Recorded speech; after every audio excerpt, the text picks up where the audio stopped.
Hello friends, स्वागत है आपका मेरे यूट्यूब चैनल में। मैं इस वीडियो में बात करने वाला हूँ अजंता के गुफ़ाओं के बारे में। जी हाँ दोस्तों, बहुत इम्पोर्टेंट है। कई एग्ज़ाम में अजंता के गुफ़ा से संबंधित सवाल आते हैं। उसको मैंने ध्यान में रख के यहाँ से एक भी चीज़ ऐसा नहीं छोड़ा है जिससे आपको, अगर इस अजंता की गुफ़ा से क्वेश्चन आते हैं किसी भी एग्ज़ाम में, तो वहाँ आपको यह मिस हो पाएगा। तो अजंता में टोटल 29 गुफ़ा है, ठीक, और हर एक गुफ़ा को हम देखेंगे। वहीं हम इसके साथ ही बात करेंगे बाघ की गुफ़ाओं के बारे में। जो बाघ की गुफ़ाओं में भी कितने गुफ़ा, 9 गुफ़ा हैं, उसके भी जो गुफ़ाएं हैं उसकी विस्तृत वर्णन हम आपके साथ करने वाले हैं। तो अजंता के गुफ़ा के ऊपर यह मुख्य रूप से वीडियो हमारा है।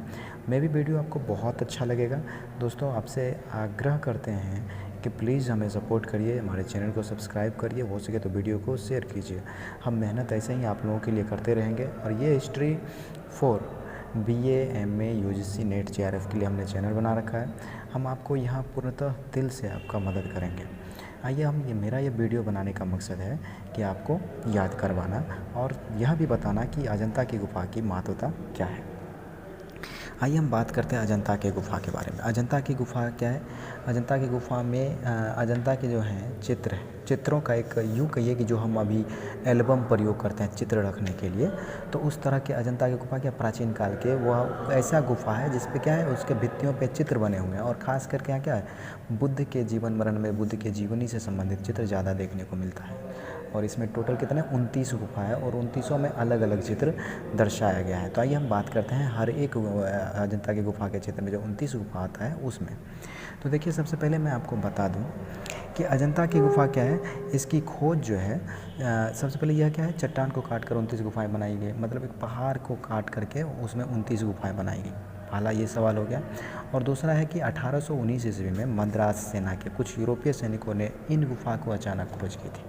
मतलब जो 1819 ईस्वी में क्या था, मद्रासी सेना में जो कुछ यूरोपीय सैनिक थे, उन्होंने इस गुफ़ा को अचानक ही खोजा, ठीक। साथ ही 1824 ईस्वी में जनरल सर जेम्स अलेक्जेंडर ने रॉयल एशियाटिक सोसाइटी की पत्रिका में प्रथम बार इसका विवरण प्रकाशित करके संसार को अजंता के दुर्लभ चित्रों की जानकारी दी। मतलब जो प्रथम बार अजंता के बारे में पत्र में छपा, वह 1824 ईस्वी में किसके माध्यम से छपा, जनरल सर जेम्स के माध्यम से। दोस्तों, मेरा तरीका आपको बहुत सुंदर लगेगा समझाने का, तो प्लीज़ हमारे चैनल को ज़रूर सब्सक्राइब कर लेना और सपोर्ट कर देना। और पिछले 10 दिन में मात्र 1 सब्सक्राइबर बढ़ा। जिसने भी सब्सक्राइब किया उसको दिल से धन्यवाद। देखिए, तब हम कहते हैं कि अजंता में हमने आपको पहले बता दिया कितने, 29 गुफ़ाओं में मतलब चित्र बने थे। पहले आरंभिक दौर में जो अजंता में है 29 गुफ़ाएँ हैं, 29 गुफ़ाएँ, मगर जो देखा गया, मगर बहुत ज़्यादा क्या, खंडर के रूप में। और इसमें केवल मात्र 6 गुफ़ा ही बच पाया, 6 गुफ़ा। अगर गुफ़ा संख्या के रूप में अगर हम देखें तो 1 और 2 गुफ़ा बचा है, और 9 और 10 बचा, और 16 और 17 बचा। 1 2 9 10 16 17, 1 2 क्रम में है, 9 10 क्रम में है, 16 17 क्रम में है। तो ये 6 गुफ़ाएँ क्या अभी अमानत है, पूर्ण रूप में क्या है, सुरक्षित है। तो हम अभी यही 4 गुफ़ा के बारे में आपको बताएंगे। जो जीर्ण शीर्ण हो चुके हैं उसके बारे में यही जानिए कि बाकी 23 गुफ़ाएँ क्या हैं, एकदम भग्नावस्था में मौजूद हैं। तो आइए हम देखते हैं कि क्या है कि अब केवल 6 गुफ़ाएँ बच पाई है, 1 2 9 10 और 16 17। कई बार एग्जाम में यह भी पूछ देता है कि अभी अजंता के गुफ़ाओं में कुल कितने गुफ़ाएँ क्या हैं कि अपने सुदृढ़ अवस्था में, सुरक्षित अवस्था में। तो कई गए, 6 गए, कौन कौन, 1 2 और 9 10 और 16 17, ठीक। तो देखिए, चित्र अभी क्या है, बचे हुए हैं। अब क्या था, इनका समय अलग अलग है। जो गुफ़ाएँ हैं 6 गो, सबका समय अलग अलग है, ठीक। पहला क्या है, 9वीं 10वीं गुफ़ाओं के चित्र प्रथम शताब्दी ईस्वी पूर्व के हैं। 9वीं 10वीं जो गुफ़ा है उसका कब है, उसका जो है प्रथम शताब्दी ईस्वी पूर्व। मतलब जो हमारा यह ईस्वी चल रहा है 1 से, अभी जो 2022 में है, तो 1 के से पहले भी जो ईस्वी था वो शताब्दी 100 साल का, उसके दौरान इसका जो प्रथम जो मतलब 9वीं और 10वीं गुफ़ा है उसका क्या हुआ, वो मतलब निर्मित हुआ है। तो 9वीं 10वीं गुफ़ा कब निर्मित हुआ, पहली शताब्दी ईसा पूर्व में, ठीक, यह ध्यान रखना। और पहली दूसरी गुफ़ाओं के चित्र जो हम क्या बोले, 9वीं 10वीं कब था, पहली शताब्दी ईसा पूर्व में। और पहली दूसरी जो गुफ़ाओं के चित्र वह 7वीं शताब्दी ईस्वी के हैं। मतलब 800 ईस्वी के बाद जो है पहला दूसरा गुफ़ा चित्र हमें देखने को मिलता है। और वहीं 10वीं के जो गुफ़ा स्तंभ पर अंकित चित्र हैं तथा 10वीं के जो हैं गुफा स्तंभ पर अंकित चित्र हैं एवं 16वीं 17वीं गुफाओं के भित्ति चित्र गुप्तकालीन है। देखिए, 10वीं और 16वीं 17वीं जो गुफा है वह क्या है, गुप्त काल में निर्मित है, ठीक। और गुप्तकालीन चित्र क्या है, अति उत्कृष्ट है। गुप्त काल तक आते आते क्या हुआ, लोगों में जागरूकता आ गई। वहीं अब हम अजंता के चित्र की बात करते हैं तो अजंता के चित्रों में क्या अलंकरण है। अलंकरण मतलब उसकी सुंदरता को निखारने का जो भी प्रयोग किया गया वो है, और उसके साथ उसमें चित्रण किया गया, चित्र बनाया गया, और साथ ही उस चित्र का वर्णन भी किया गया है। विविध फूल पत्तियों तथा पशु आकृतियों से अलंकरण का काम लिया गया है। देखिए आप एक मनुष्य का फिगर बनाइए, अब उसको सजावटी कैसे, उसके पीछे घर दे दिए, सूरज दे दिए, गाय माल भैंस बकरी जो भी दे के आप उसको क्या करते हैं, थोड़ा सा आकर्षित बनाते हैं। तो कुछ इस तरह का आकर्षण यहाँ अजंता के गुफाओं में हमें अलंकार के रूप में, अलंकरण के रूप में हमें देखने को मिलता है। ये इतने प्रकार के हैं कि किसी भी एक पुनरावृत्ति नहीं होने पाई है। देखिए अलंकरण की वस्तुएं जो इन्होंने प्रयोग में लाई है वह इतना वस्तु है कि कोई भी वस्तु क्या हुआ एक से दोबारा रिपीट ना हुआ। देखिए क्या है, किन्नर नाग गरुड़ यक्ष गंधर्व अप्सरा आदि अलौकिक एवं पौराणिक आकृतियों का भी स्थान भरने के लिए किया गया। मतलब इन्होंने क्या किया, गरुड़ यक्ष गंधर्व इस सब का भी क्या अलंकरण करने के लिए इन्होंने प्रयोग किया। अनेक बुद्धों एवं बोधिसत्वों का चित्रण हुआ है। यहाँ क्या हुआ, अनेक बुद्धों मतलब जो बुद्ध के भक्त थे वो बुद्धों, ठीक, और बोधिसत्वों का चित्रण हुआ है, ठीक, बोधिसत्वों का चित्रण हुआ है। बुद्ध के भौतिक जीवन से संबंधित घटनाओं का सुंदर ढंग से चित्रण हुआ है। अजंता की गुफा में क्या हुआ है, बुद्ध के भौतिक ढंग से जो संवेदना है उसका सुंदर ढंग से चित्रण हुआ है। पहली गुफा में पद्मिनी अवलोकितेश्वर का दृश्य चित्रण कला के चरमोत्कर्ष का सूचक है। पहली गुफा में क्या है, पद्मिनी अवलोकितेश्वर का दृश्य चित्रण कला के चरमोत्कर्ष है। जो पद्मिनी अवलोकितेश्वर का चित्र है वह कौन गुफा में, पहली गुफा में दर्शाएंगे, ठीक। कहीं कहीं लोकपालों एवं राज रानियों का भी चित्रण मिलता है। मतलब कहीं कहीं देखिए हम आपको पूरा जो 29 गुफा है जिसमें 6 गुफा वर्तमान है उसका यह हम सटीक बता रहे हैं, और उसमें क्या है अलग अलग 6 गुफा को हम वो भी आगे चर्चा करेंगे, ठीक। और ध्यान से किस गुफा में कौन सी चित्र उत्कृष्ट है और किस चित्र के लिए किस गुफा को, मतलब किस गुफा का नाम है वो याद करना बहुत ज़रूरी होता है। तो वो मैं बोल दूँगा कि ये इंपॉर्टेंट है। तो विशेष करके विश्वंतर षड्यंत्र शिवी आदि जातकों की कथाएं, माफ़ कीजिएगा। तो पहली गुफा में क्या है, पद्मिनी अवलोकितेश्वर का चित्र इंपॉर्टेंट है पहली गुफा में। कहीं कहीं क्या होता है कि लोकपाल में तो जो द्वारपाल सब होता होगा एवं राजा रानियों का भी चित्रण मिलता है। जातक ग्रंथों से ली गई कथाएं वर्णनात्मक दृश्यों के रूप में उत्कीर्ण हुई है। मतलब जो भी जातक ग्रंथ हैं उसका कथाएं क्या है यहाँ वर्णनात्मक में रूप में यानी लेखनी के रूप में मौजूद है। विशेषकर शिवंतर षडंत शिवी आदि जातकों की कथाएं ग्रहण की गई है। अजंता में फ्रेस्को तथा टेम्पेरा दोनों ही विधियों से चित्र बनाए गए हैं। प्रथम में गीले प्लास्टर चित्र बनाए जाते थे। देखिए प्रथम में क्या था, पहले गीले प्लास्टर पर चित्र बनाए जाते थे तथा चित्रकारी विशुद्ध रंगों द्वारा की जाती थी।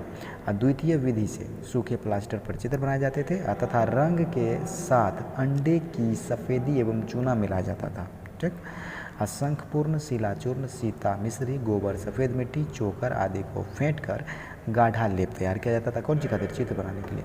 और चित्र बनाने के पूर्व दीवार को भली भांति रगड़ कर साफ कर देते थे तथा फिर उसके लेप चढ़ाया जाता था। उस पर क्या करता था, लेप चढ़ाया जाता था। और चित्र खाका बनाने के लिए लाल खड़िया का प्रयोग होता था।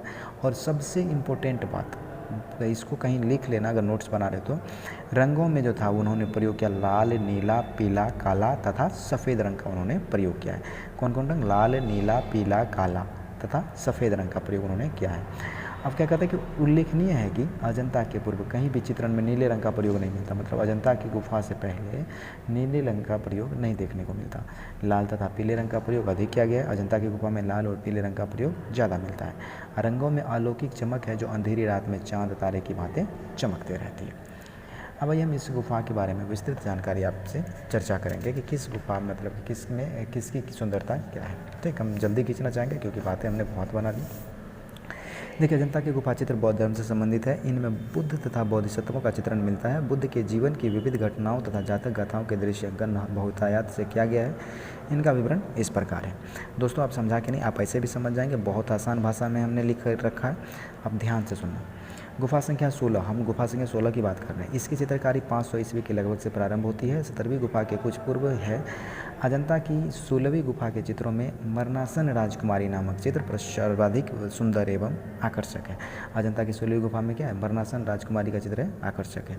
यह पति के विरह में मरती हुई राजकुमारी का चित्र है। उसके चारों ओर परिवारजन शोकाकुल अवस्था में खड़े हैं। एक सेविका उसे सहारा देकर ऊपर उठाए हुए है तथा दूसरी पंखा झल रही है। एक स्त्री अत्यंत आतुर होकर राजकुमारी का हाथ अपने हाथ में पकड़े हुए है और दूसरी ओर 2 सेविकाएं हाथ में कलश लिए खड़ी है। राजकुमारी का सिर गिर रहा है, आंखें बंद है तथा शरीर का अंग प्रत्यंग पीड़ा से कराह रहा है। समीप खड़े परिजनों के मुखमंडल पर दुख का भाव अंकित है। विद्वानों ने इसकी पहचान बुद्ध के सौतेले भाई नंद की पत्नी सुंदरी से की है। ग्राफिथ, बार्गेस तथा फार्गुसन जैसे कलाविदों ने इस चित्र की मुक्त कंठ से प्रशंसा की है तथा बताया है कि करुणा भाव एवं अपनी कथा को स्पष्ट ढंग से व्यक्त करने की दृष्टि से यह चित्रकला के इतिहास में अनतिकर्मणीय है। 16वीं गुफा के एक दृश्य में बुद्ध के महानिष्क्रमण का चित्रांकन है, जिसमें वे अपनी पत्नी, पुत्र तथा परिचायिकाओं को छोड़कर जाते हुए दिखाई गए हैं। उनकी वैराग्य भावना दर्शनीय है। कुछ चित्र बुद्ध के जीवन से संबंधित भी है, जिनमें सुजाता का खीर अर्पण, माया का स्वप्न दर्शन आदि का अंकन कुशलतापूर्वक किया गया है। बाईं दीवार पर उन 4 घटनाओं का अंकन है जिन्हें देखकर बुद्ध के मन में वैराग्य उत्पन्न हुआ था।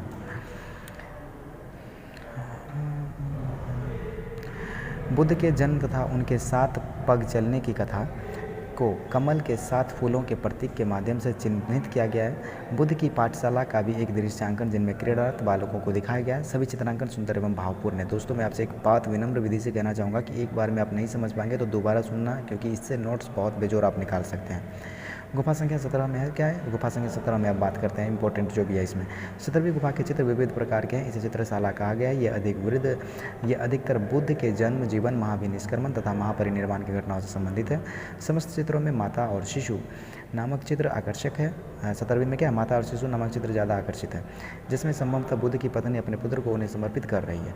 असीम श्रद्धा एवं भक्तिपूर्वक माता तथा पुत्र दोनों एकटक रूप से बुद्ध को देख रहे हैं। इस चित्र को देखने से सहानुभूति एवं करुणा टपकती है। हेवेल महोदय ने तो इस चित्र को जावा के बोरोबुदुपुर से प्राप्त बौद्ध कला की समकक्षता में रखना पसंद किया है। बुद्ध के जीवन से संबंध रखने वाले चित्रों में उनके महाविनिष्क्रमण का एक चित्र अत्यंत सजीवता के साथ उत्कीर्ण किया गया है। इसमें युवक सिद्धार्थ के सिर पर मुकुट तथा शरीर सुडौल है। आंखों में अहिंसा, शांति एवं वैराग्य टपक रहा है। मुख मुद्रा गंभीर एवं संसारिकता से उदासीन प्रतीत होती है। निवेदिता के शब्दों में यह चित्र शायद बुद्ध का महानतम कलात्मक प्रदर्शन है जिसे संसार ने कभी देखा है। ऐसी कल्पना कठिनता से दोबारा उत्पन्न हो सकती है। एक अन्य चित्र में कोई सम्राट एक सुनहले हंस से बात करता हुआ चित्रित किया गया। निवेदिता के विचार में इस चित्र से बढ़कर विश्व में कोई दूसरा चित्र नहीं है। इसी गुफा में आकाश में विचरण करते हुए गंधर्वराज को अप्सराओं तथा परिचारकों के साथ चित्रित किया गया है।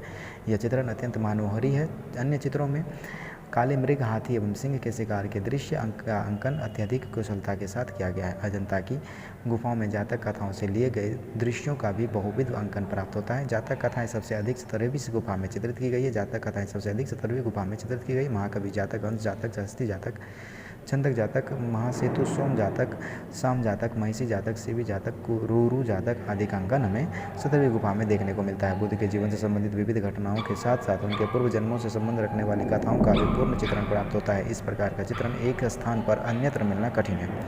9वीं 10वीं गुफाओं की बात करते हैं।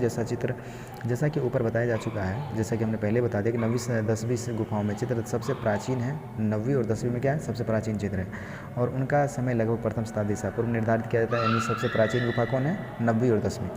9वीं गुफा के चित्रों में एक विशेष प्रकार के सिरो वस्त्र तथा या पगड़ी धारण किए हुए एक पुरुषों का चित्रण है। इनके गले में मोटी मोटी मालाएं हैं जिनमें धातुखंड गुथे हुए हैं।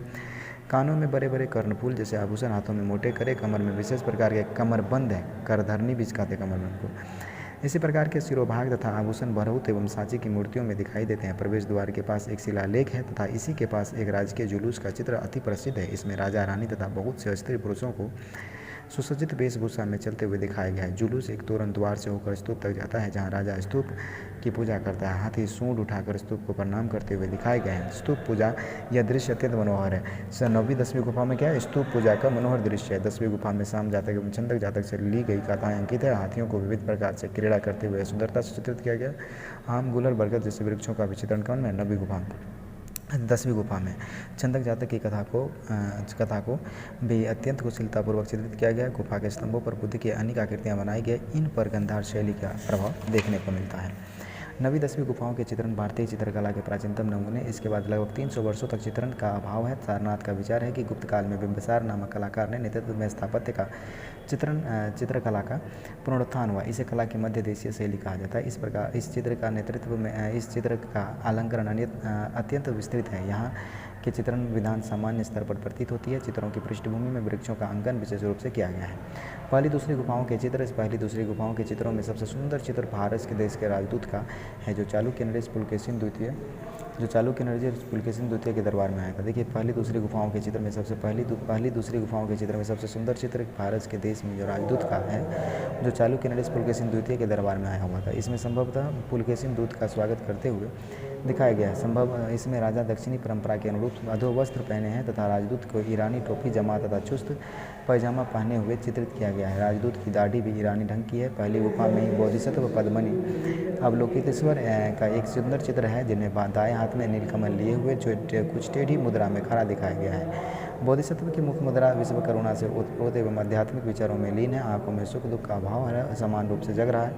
3 शिखरों वाले मौली एवं गले में मोतियों की माला का प्रदर्शन चित्रकार ने अत्यंत सूक्ष्मता के एवं कुशलतापूर्वक किया है। आकृति चित्रण की दिशा में यह सर्वोच्च उपलब्धि है तथा हम इसे एशियाई चित्रण कला की प्रकाष्ठा कह सकते हैं। इस चित्र के बगल में एक नारी की आकृति बनी है, जिसे काली राजकुमारी ब्लैक क्वीन कहा गया है। पहली गुफा की ही एक भित्ति पर 12 फुट ऊंचा तथा 8 फुट लंबा बुद्ध का मारा यानी कामदेव विजय का चित्र उत्कीर्ण मिलता है। बुद्ध तपस्या में लीन है, जिन्हें कामदेव कई कन्याओं के साथ रिझाने का प्रयास कर रहा है। यह चित्र भी अत्यंत आकर्षक है। इसी गुफा में एक मधुपाई दंपति का चित्रण है, जिसमें प्रेमी अपने हाथ से प्रेमिका को मधुपात्र देते हुए दिखाया गया है। इसी गुफा की बाईं ओर शिवी जातक की कथा चित्रित है, जिसमें बोधिसत्व के अवतार पर राजा शिवी को दिखाया गया है। इसके बाद शारीरिक पैरास से दुखी एक दुबली पतली स्त्री का चित्रण अत्यंत सजीव एवं भावनात्मक है। यही बनी भित्ति पर नागराज की सभा का भी चित्रण है, जिसमें नर्तकियों का प्रदर्शन अत्यंत आकर्षक है। इसके अतिरिक्त पहली गुफा में शिवी जातक, शंखपाल जातक, चंपई जातक, महाजनक जातक, महाउमग जातक आदि से लिए गए अनेक दृश्यों का चित्रण कुशलतापूर्वक किया गया है। शंखपाल जातक के चित्रण में कलाकारों को विशेष सफलता मिली है। मगधराज तथा नागराज के बीच वार्तालाप का चित्रण भी इसी गुफा में है। शंखपाल तथा उसकी महिषी का चित्रण बराही शंखपाल तथा उसकी महिषी का